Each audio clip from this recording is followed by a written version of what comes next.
বিশিষ্ট Islamic scholar এবং সুফিবাদদের common একটা বাক্য আছে, আল্লাহ যাকে দেন তাকে কোনোভাবে দাবিয়ে রাখা সম্ভব নয়। তার একটা বাস্তব চিত্র এই দোকানটি।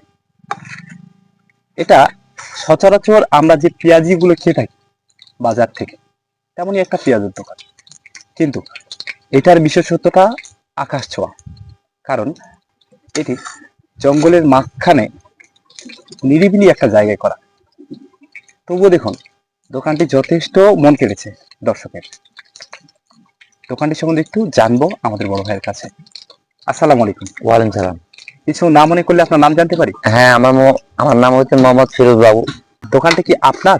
না, আমার বাবা।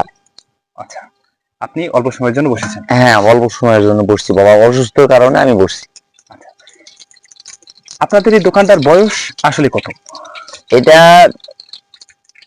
দীর্ঘ 34 থেকে 35 বছর হবে। আমরা কি জানতে পারি যে এই জায়গাটা অ্যাকচুয়ালি কোথায়?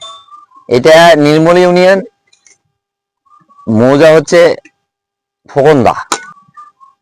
আল্লাহর রহমতে দোকান কেমন চলে আপনার? ভালো। এই 2 ঘন্টা থাকিলে আমি 250-300 পেঁয়াজি বিক্রি করি, 200 পিস পেঁয়াজি বিক্রি করি। আপনি সারা দিনে বিকেলে 2 ঘন্টা দোকান চালান?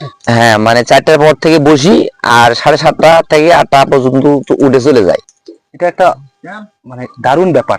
হ্যাঁ জঙ্গলের মধ্যে 2 ঘন্টা মাত্র দোকান চালান আপনি। হ্যাঁ এর মাঝেই আপনি আপনার 200, 250 থেকে 300 পেঁয়াজি বিক্রি করে ফেলেন। হ্যাঁ, 200 পিস বা কোনোদিন 250 পিস, কোন 300 পিসও যায়। আপনার আব্বুর নাম যদি বলতেন? আমার আব্বুর নাম হচ্ছে মোহাম্মদ মুজাফফর রহমান।